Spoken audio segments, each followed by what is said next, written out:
ఆదేశాల్లో ఇంత మంచిగా అందమైన యాదవ్ భవన్ ప్రారంభించుకున్నందుకు యాదవ్ సోదరులందరికీ కూడా ధన్యవాదాలు.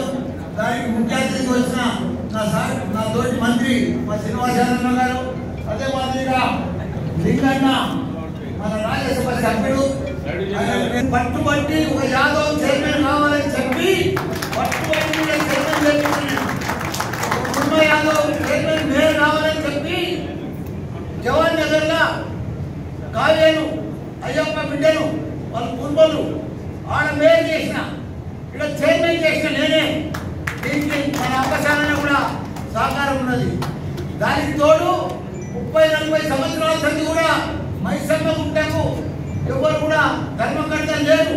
దానికి కూడా మొత్తం యాదవ్ను చైర్మన్ చేసి మొత్తం యాదవ్లనే మొత్తం ధర్మకర్త చేసిన దానికి అదే అదే దానికి తోడు నా స్టోరీ చెప్తా.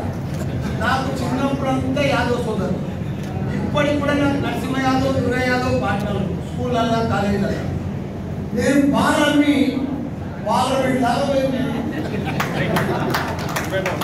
పాలమ్మ కూడా ఎడమైనా ఒకనాడు పాలమ్మినా, ఇప్పుడు పార్లమెంట్ పోయినా.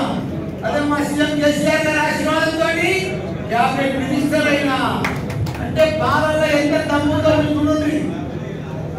పాల వ్యాపారం చేసిన ఏ వ్యాపారం చేసినా సక్సెస్ అయింది. దానికి తోడు ఆయన ఉన్నప్పటి సంది కూడా పాల వ్యాపారం. దానికి తోడు మా ఇంటి కులదైవం మీ అందరికి కూడా తెలుసు. మా తాత పేరు కూడా అప్పుడు రెడ్డి లేకుండే మల్లయ్య. మా తాత పేరు కూడా మల్లయ్య, మా నాయన పేరు కూడా మల్లయ్య, నా పేరు హట్టి మల్లారి. అంటే సంది కూడా మా తాత అప్పటి సంది కూడా మేము కోమిరెల్లికే మొత్తం మా కులదైవం కోమిరెల్లికి అయ్యింది. మొదటి వారం మేము కోమిరెల్లికి పోతాం. నేను ఇప్పుడు 70 సంవత్సరాలు. నా పుట్టేంట ఏడ తీసిండు కోమిరెల్లి. మా కొడుకులే కానీ మా బిడ్డలే కానీ ఎవ్వరు పుట్టేంటైనా మేము తిరుపతి పోము. మా మన్మలే కానీ ఇప్పుడు కూడా కోమిరెల్లి కాడే ఇస్తాం. మా ఇంట్లో దేవుళ్ళతో చేపిస్తాం.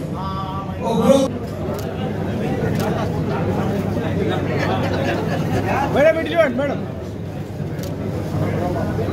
మధ్య